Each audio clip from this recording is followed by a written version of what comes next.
The massive space station called Nexus Prime floated in the darkness between stars. Inside its gleaming halls, representatives from hundreds of alien species gathered for an emergency meeting. The air buzzed with angry voices speaking in dozens of different languages. Hyun-woo sat quietly in the back corner of the great assembly hall. As Earth's ambassador, he was only allowed to observe, not speak unless directly asked. His dark eyes watched the alien delegates argue with growing intensity. He had expected this day would come eventually. At the front of the hall, the insectoid creature called Clickthon slammed his sharp claw on the metal table. His voice came out in harsh clicks and buzzes that the translation devices turned into words. The humans have gone too far this time. They dare to mine in the Kepler sector without our permission. A tall, scaly reptilian named Isandra rose from her seat. Her yellow eyes glowed with anger as she spoke. My scouts report human ships everywhere in that region. They build stations and extract resources as if they own the entire sector. This cannot be allowed to continue. The strangest delegate was a being made of living crystal who called herself Velnath. When she spoke, her voice sounded like music, but the words were cold. The humans advanced their technology too quickly. Soon they will become a threat to galactic stability. We must act before it is too late. Hyun-woo remained silent, but inside he felt a mix of sadness and anger. These aliens had controlled the galaxy for thousands of years. They had divided up space between themselves and left humanity with only a small corner around Earth. Now that humans were finally exploring beyond their borders, the aliens wanted to stop them. Clickthon's compound eyes focused on Hyun-woo. Human ambassador, your species was given clear boundaries. Why do you violate our agreements? Hyun-woo stood slowly and walked to the speaking platform. The hall fell silent as hundreds of alien eyes watched him. He was much smaller than most of the delegates, but he spoke with quiet confidence. Honored delegates, the mining operations in the Kepler sector are completely within the boundaries set by the original treaties signed 50 years ago. We have done nothing wrong, Ysandra hissed, showing rows of sharp teeth. The treaties are old.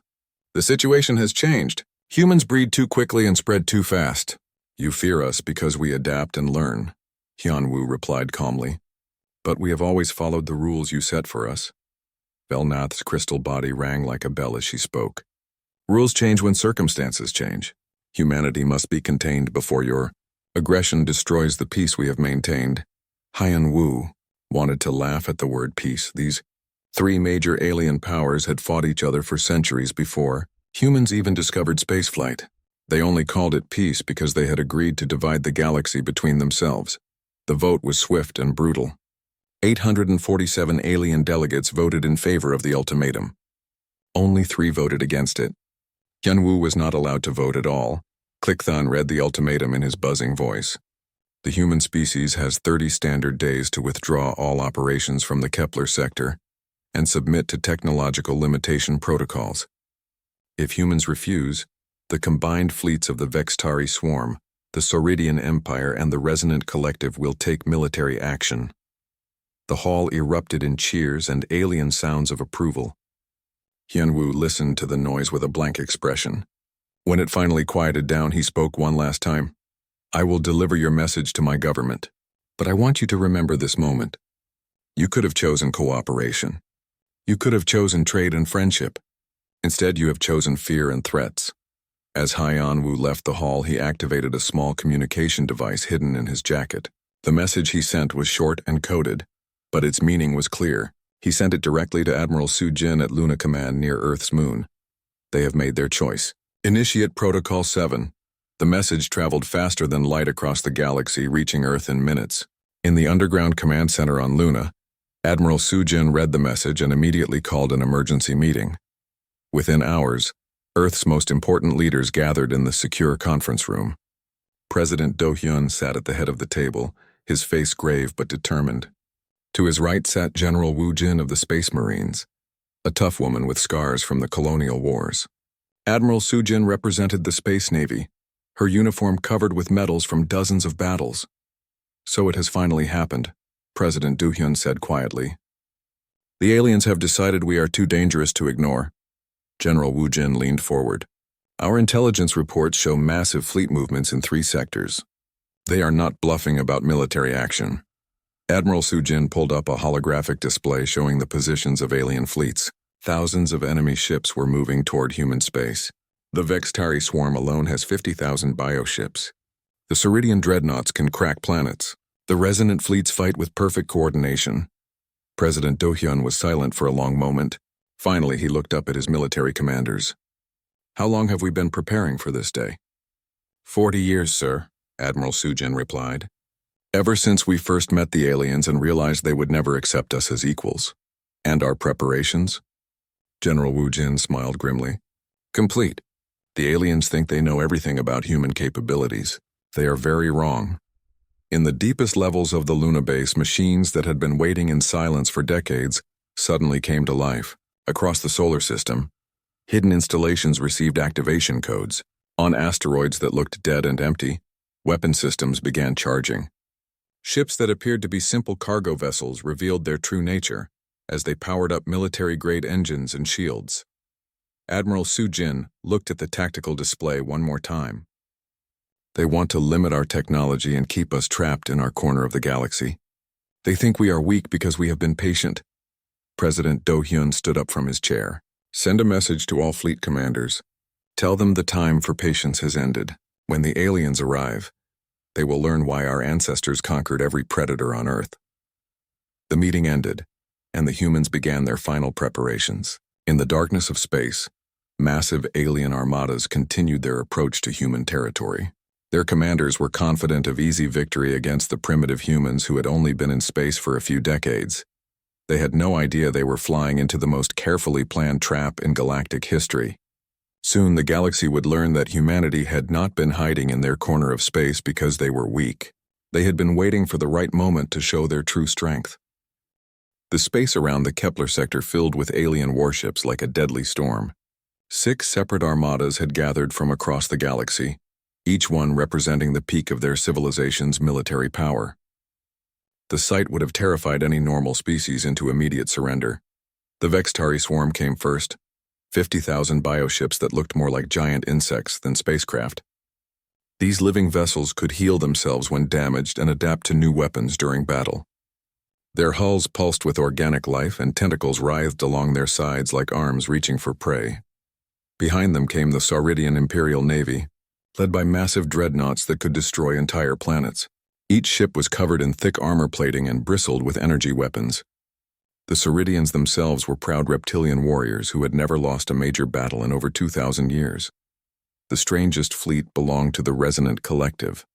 Their crystal ships moved in perfect formation, sharing thoughts and commands instantly across impossible distances. When one ship learned something, all ships knew it immediately.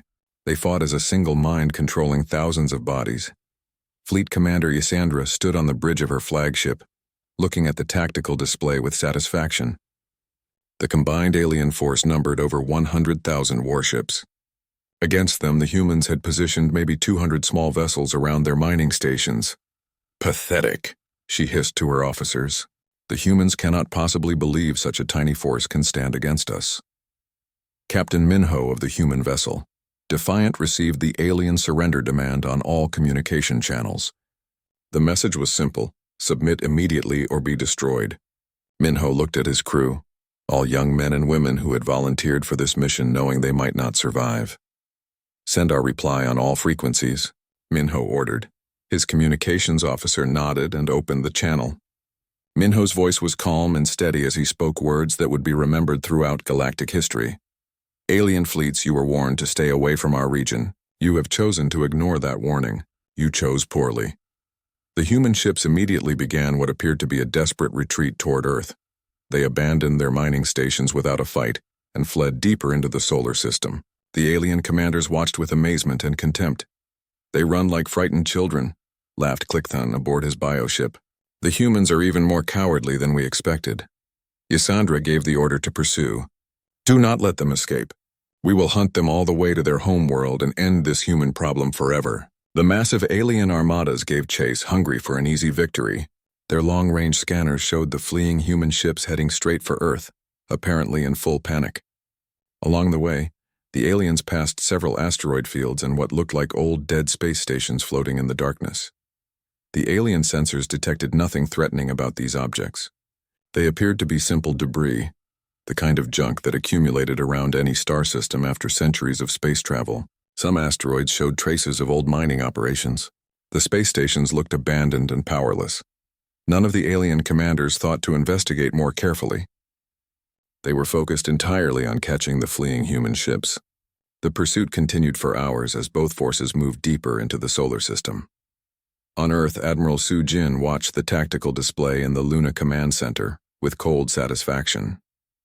The alien fleets were following exactly the path human strategists had predicted they would take. Every detail had been planned years in advance. All enemy vessels are now past the outer perimeter, reported Lieutenant Yun Su from her position at the sensor station. They have entered the kill zone. Admiral Su Jin nodded. Around the command center, dozens of human officers sat at their stations with quiet professional calm. They had trained for this moment their entire careers. Now it was time to show the galaxy what human ingenuity could accomplish when given enough time to prepare. Signal all hidden installations, Admiral Su Jin ordered. Begin power-up sequence, but maintain stealth protocols. Throughout the solar system, machines that had waited in darkness for decades suddenly began to wake up. The dead asteroids started drawing power from hidden fusion reactors buried deep in their cores. The abandoned space stations activated weapon systems that had been carefully camouflaged to look like broken equipment. Commander Tae-ho sat in the captain's chair of the stealth ship Ghost Protocol, watching the alien armadas pass by his hidden position. His vessel was completely invisible to enemy sensors, its hull covered with technology that made it blend perfectly with empty space. Amazing, whispered his tactical officer. They have no idea we are here. Tae-ho smiled grimly. The aliens have ruled the galaxy for so long they have forgotten how to be careful. They see only what they expect to see. The Ghost Protocol was not alone. Hundreds of human stealth ships had been positioned throughout the solar system, waiting patiently for the aliens to walk into the trap. Their crews watched as thousands of enemy vessels passed by, completely unaware of the danger surrounding them. On the bridge of her flagship, Ysandra studied the pursuit with growing confidence. The human ships were still running and Earth was getting closer. Soon the aliens would be in orbit around the human homeworld, and this annoying species would finally be taught their place. Prepare bombardment formations, she ordered her fleet captains. When we reach Earth, I want every human military installation destroyed within the first hour. What Ysandra did not know was that Admiral Su Jin was listening to every word through hidden surveillance, devices that human agents had placed on alien ships years earlier. The humans knew exactly what the enemy planned to do, and they were ready. All stealth units report ready, Commander Tae-ho transmitted on the secure human frequency. Enemy fleets are completely surrounded and unaware of our presence. Admiral Su Jin looked at the tactical display one final time. The alien armadas were now deep inside the solar system, far from any escape routes. Hidden human forces surrounded them on all sides. Weapon platforms that had been disguised as space junk were fully powered and ready to fire. This is Admiral Su Jin to all units, she announced on the fleet-wide communication channel. The aliens came here expecting to find weak prey. Instead, they have flown directly into the most carefully planned ambush in military history. She paused, looking around at the faces of her officers. These brave men and women were about to begin a battle that would change the galaxy forever.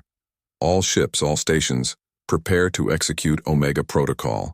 Today we show the galaxy why Earth was left alone for so long. Today we show them what apex predators can do when they stop pretending to be harmless. The trap was set. The prey had walked directly into the killing ground.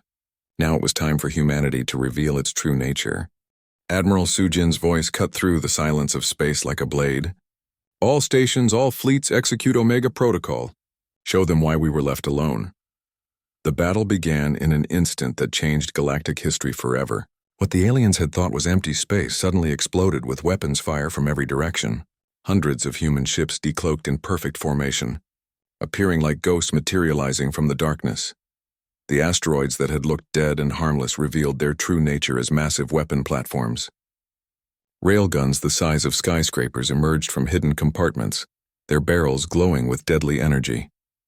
Plasma cannons unfolded from what had appeared to be natural rock formations. The alien commanders had no time to react before the killing began. The Vextari bioships, which could normally heal from any damage, found themselves dying faster than they could regenerate. Human weapons did not simply damage their hulls. They targeted the organic nerve centers that controlled the living vessels. Captain Jiwan commanded the destroyer, Reaper, as it tore through an entire wing of Vextari ships. Her crew worked with deadly precision, each shot placed exactly where it would cause maximum damage to the bioship's critical systems. Target their neural clusters, Jiwan ordered her weapons officer. Make them feel what it means to die. The antimatter charges her ship fired created explosions inside the alien hulls that no amount of biological healing could repair. Vextari ships that had survived battles for centuries were torn apart in seconds by weapons they had never imagined. The mighty Sauridian dreadnoughts, protected by quantum shields that had never been penetrated, discovered that human weapons did not play by the established rules of galactic warfare. Commander Dongwu aboard the battlecruiser Vengeance prepared to fire humanity's most terrible new weapon. Singularity torpedo loaded and ready, his weapons officer reported. Fire, Dongwu ordered quietly. The torpedo looked small and harmless as it flew toward the Sauridian flagship, but when it reached its target, it created a temporary black hole that lasted only seconds. Those few seconds were enough to tear the massive enemy ship apart with gravitational forces that no shield in the galaxy could stop. The proud Sauridian admiral aboard the flagship had just enough time to realize what was happening before his ship was crushed into a ball of twisted metal. His final transmission was a scream of disbelief that the primitive humans possessed such terrible weapons. But the real horror for the aliens came when they tried to retreat and discovered that human forces had cut off all their escape routes. Captain Sunwoo led a squadron of stealth destroyers that had been systematically destroying alien communication relays for hours. All enemy fleet communications are jammed, Sunwoo reported to Admiral Sujin. They cannot coordinate their forces or call for help. The alien fleets, which had operated as unified forces for thousands of years, suddenly found themselves blind and isolated. Individual ships tried to flee in random directions, only to run into more hidden human weapons platforms. The Resonant Collective faced perhaps the worst fate of all. Their greatest strength had always been their shared consciousness, allowing thousands of ships to fight as a single entity. But human psionics specialist Hye Jin had spent years studying their mental connections, looking for weaknesses. Activate Project Mindstorm, she ordered from her position aboard the research vessel Quiet Thunder. The psychic jamming field that erupted from her ship turned the Resonant's beautiful shared consciousness into a nightmare of mental static. Crystal beings who had never experienced individual thought suddenly found themselves alone in their own minds, cut off from their fellows for the first time in their lives. Resonant ships began firing on each other in confusion, their crews driven mad by the sudden isolation. The perfect formations they were famous for collapsed into chaos as captains struggled to think for themselves without the guidance of the collective mind. Throughout the battle, alien commanders tried desperately to understand what was happening. Fleet Commander Isandra stood on her damaged bridge, watching her invincible armadas being torn apart by enemies who seemed to anticipate every move. How do they know our weaknesses? She hissed at her tactical officer. How do they have weapons designed specifically to counter our defenses? The truth was simple but terrible. Humanity had been preparing for this battle for 40 years, studying every alien species through trade missions and diplomatic exchanges. Human spies had observed alien military exercises. Human scientists had analyzed captured alien technology, and human strategists had planned counters for every possible enemy tactic. General Wu Jin's Space Marines began boarding actions against surviving alien vessels, and the galaxy learned what human soldiers were truly capable of when fighting for their home world. The Marines moved through alien ships like a plague, their powered armor and enhanced weapons making them nearly unstoppable. Sergeant Kyung-soo led his squad through the corridors of a Vextari bioship, hunting the insectoid crew with ruthless efficiency. His combat suit's sensors could track alien movement through the living walls, and his weapons could punch through any biological armor. Remember, we want some prisoners for intelligence, he told his Marines over the comm system, but if they resist, show no mercy. The Vextari warriors who had terrorized dozens of species found themselves being hunted by predators even deadlier than themselves. Human soldiers moved with a speed and aggression that left the aliens paralyzed with fear. On the bridge of her flagship, Admiral Sujin watched the tactical display as alien fleet positions collapsed one by one. The massive armadas that had seemed so threatening just hours ago were now scattered debris floating in space. "Damage report on enemy forces," she requested. Lieutenant Yunsu consulted her instruments. "Vextari swarm is down to 12% operational strength. Sauridian fleet has lost all heavy units. Resonant formations have completely broken apart." Admiral Sujin nodded with grim satisfaction. The first phase of humanity's response was nearly complete. But this battle was only the beginning. The aliens had made the mistake of threatening Earth, and now they would learn the price of that arrogance. Captain Minho, whose ship Defiant had led the false retreat that drew the aliens into the trap, opened a communication channel to the surviving enemy vessels. "Alien fleets, this is your final warning. Surrender immediately, or we will demonstrate why your ancestors feared the death world called Earth. You have seen only a small sample of human capabilities. Do not force us to show you the rest." The battle was over, but the war was just beginning. The shattered remains of the alien invasion fleets limped away from Earth's solar system, carrying news of their devastating defeat back to their home worlds. What had started as a mission to crush primitive humanity had become the worst military disaster in galactic history. But Admiral Sujin was not content to simply defend Earth. As the surviving alien ships retreated, she launched the largest human fleet ever assembled. Operation Eternal Dawn consisted of over 5,000 warships, each equipped with the advanced weapons that had just proved so effective against alien technology. "The time for hiding is over," she announced to her fleet commanders during their final briefing. "For 40 years we have pretended to be weak while we built our strength. Now the galaxy will see what Earth is truly capable of." The three alien powers retreated to their respective territories, expecting to regroup behind their planetary defense systems. The Vextari fell back to their hive worlds, the Sauridians to their fortress planets, and the Resonant Collective to their crystal cities. All of them believed their home defenses would be enough to stop any human attack. They were wrong. On the Vextari hive world of Nestar, the organic cities that housed billions of insectoid aliens began to convulse with unnatural spasms. Deep within the living structures, Agent Youngsu activated the sleeper operatives he had positioned over many years of careful infiltration. Youngsu had come to Nestar 15 years earlier as part of a human trade mission. While the official delegation negotiated commercial agreements, he had secretly introduced modified organisms into the hive's bioinfrastructure. These human-designed creatures had spent years spreading silently through the planet's living systems. Waiting for activation. Phase 1 complete, Youngsu reported through his encrypted communicator.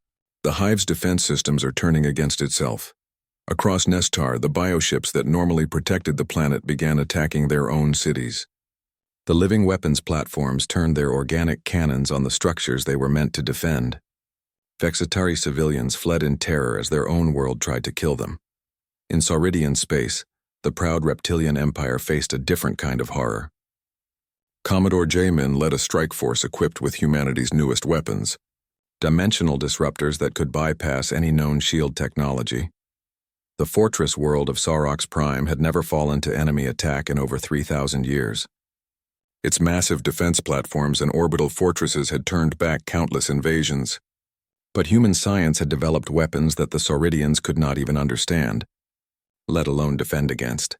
"Target the primary shield generators," Commodore Jamin ordered as his fleet approached the heavily defended planet. The dimensional disruptors fired beams of energy that existed in multiple dimensions simultaneously. The Sauridian shields, no matter how powerful, could only protect against attacks in normal space. The human weapons simply stepped around the barriers as if they did not exist. Fortress after fortress fell as human weapons tore through defenses that had protected Saurox Prime since before Earth discovered fire. The proud Sauridian garrison, descendants of warriors who had conquered half the galaxy, found themselves helpless against enemies who fought with tools beyond their comprehension. The Resonant Collective faced perhaps the cruelest fate of all. Dr. Mi Young, a human expert in alien psychology, had spent decades studying their shared consciousness, looking for ways to weaponize their greatest strength against them. From her laboratory ship orbiting the crystal world of Harmony's Rest, she deployed harmonic weapons that fractured the Resonant's collective mind. The psychic frequencies that normally allowed billions of crystal beings to think as one became a weapon that drove them into insanity. The harmonic disruption is spreading across their entire network. Dr. Mi Young reported to Admiral Sujin, for a species that has never known individual thought, the sudden isolation is destroying their sanity. Across the resonant worlds, crystal beings who had shared minds for millions of years suddenly found themselves alone with their own thoughts. Many went mad immediately. Others tried to reconnect with their fellows, only to find the mental pathways blocked by human interference. But humanity's true genius lay not just in their weapons, but in their psychological warfare. Captain Chang Ho of the diplomatic vessel Olive Branch broadcast messages across all alien communication networks, speaking directly to the terrified populations of 3 galactic empires. Citizens of the galaxy, your leaders brought this destruction upon you. They could have chosen peace and cooperation with humanity. Instead, they chose fear and aggression. Surrender now and we will show mercy. Continue to fight, and we will demonstrate why your ancestors warned you about the death world called Earth. The effect was immediate and devastating. On hundreds of worlds, alien populations rose up against their own governments. Fextari hives split apart as different factions blamed each other for the disaster. Sauridian military units mutinied against commanders who had led them to defeat. Resonant crystal cities went silent as their inhabitants retreated into individual madness. Governor Tae Woo, who had once served as a human diplomat to the Vextari, now found himself administrating the surrender of entire hive worlds. The insectoid aliens who had once looked down on humans as inferior beings now begged for protection from their own kind.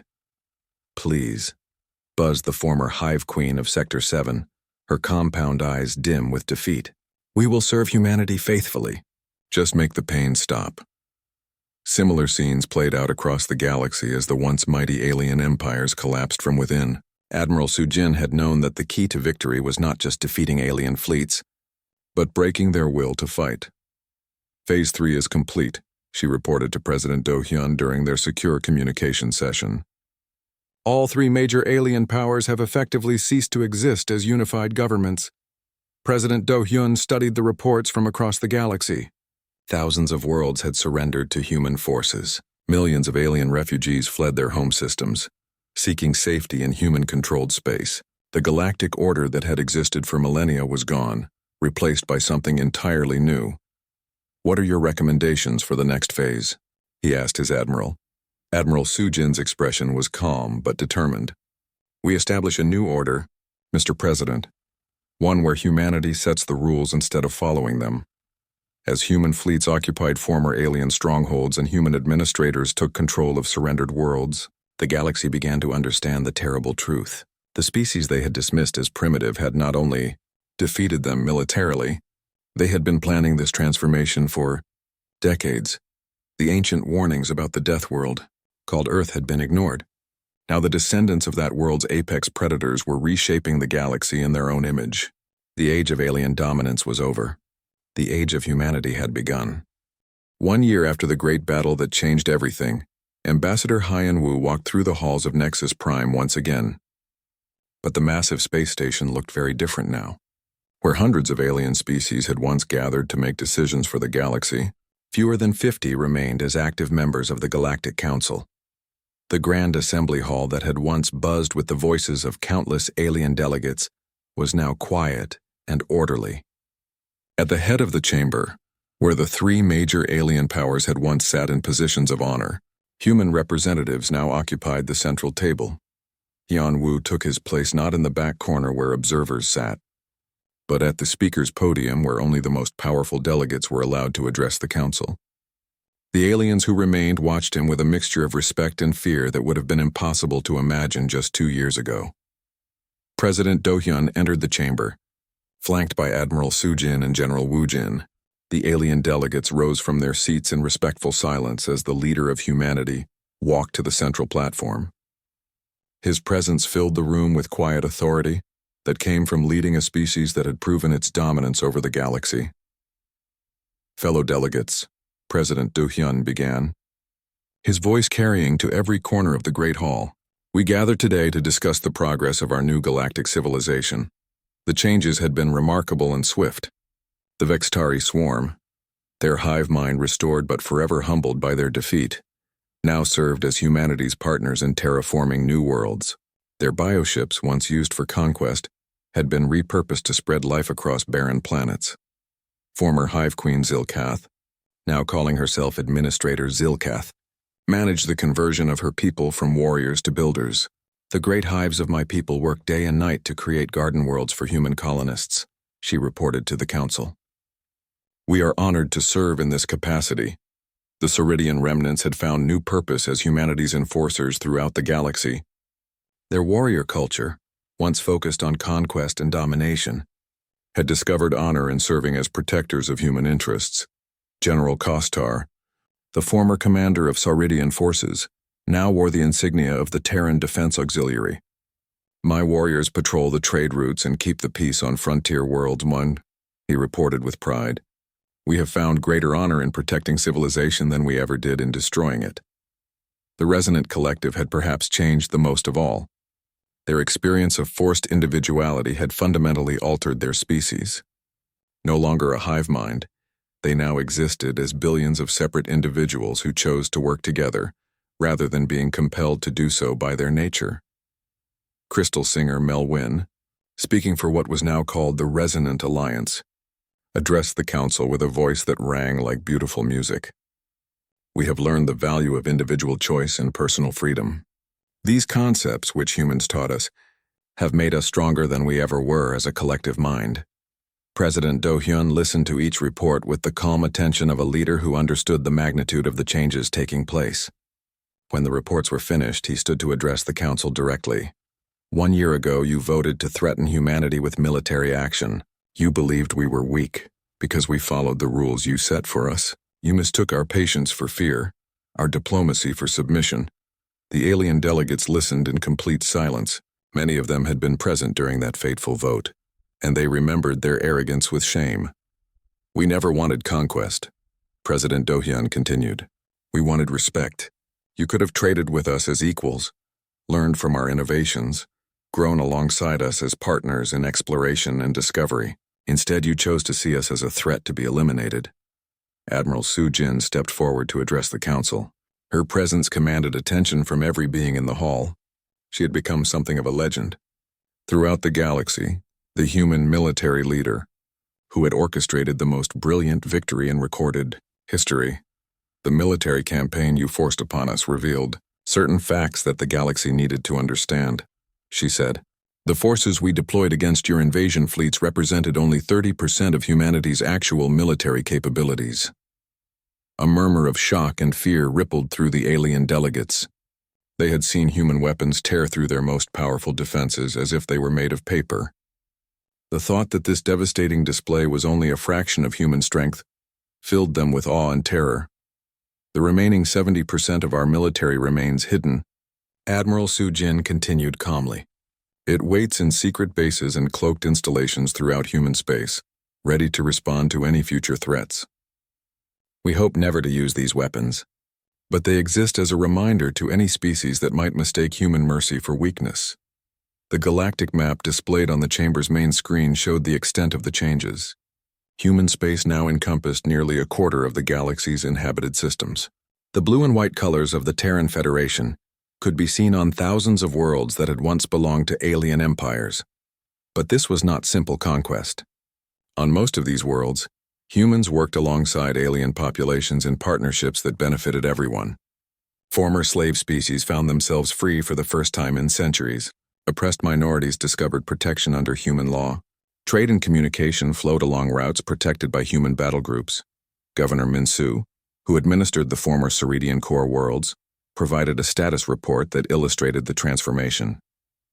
Crime rates have dropped by 80% since human peacekeepers arrived. Economic productivity has increased by 300%. For the first time in their recorded history, the average Ceridian citizen has access to education and healthcare. The benefits of human rule were impossible to deny. Species that had been enemies for millennia now worked together on projects supervised by human administrators. Technologies that had been hoarded by the old empires were now shared freely. Worlds that had known only war for centuries experienced peace and prosperity. As the council session drew to a close, Ambassador Haiyan Wu delivered humanity's final message to the galaxy. He stood at the same podium where alien leaders had once issued their ultimatum. but his words carried very different meaning. We were content to remain in our assigned region of space, to grow slowly and peacefully while respecting the boundaries you set for us. Your fear and aggression brought this new order into existence. The galaxy is now united under human leadership, not because we sought conquest, but because you forced us to defend ourselves. He paused, looking around the chamber at the faces of delegates who represented the survivors of once mighty civilizations. Learn from this experience. Humanity remembers both its friends and its enemies. We will be generous to those who accept the new order and work with us to build a better galaxy, but we will show no mercy to any species that threatens the peace we have established. The session ended, and the delegates filed out of the chamber in orderly silence. Outside the great windows of Nexus Prime, the darkness of space was no longer empty. Human patrol ships moved in regular formations, their hulls gleaming with the pride of a species that had claimed its rightful place among the stars.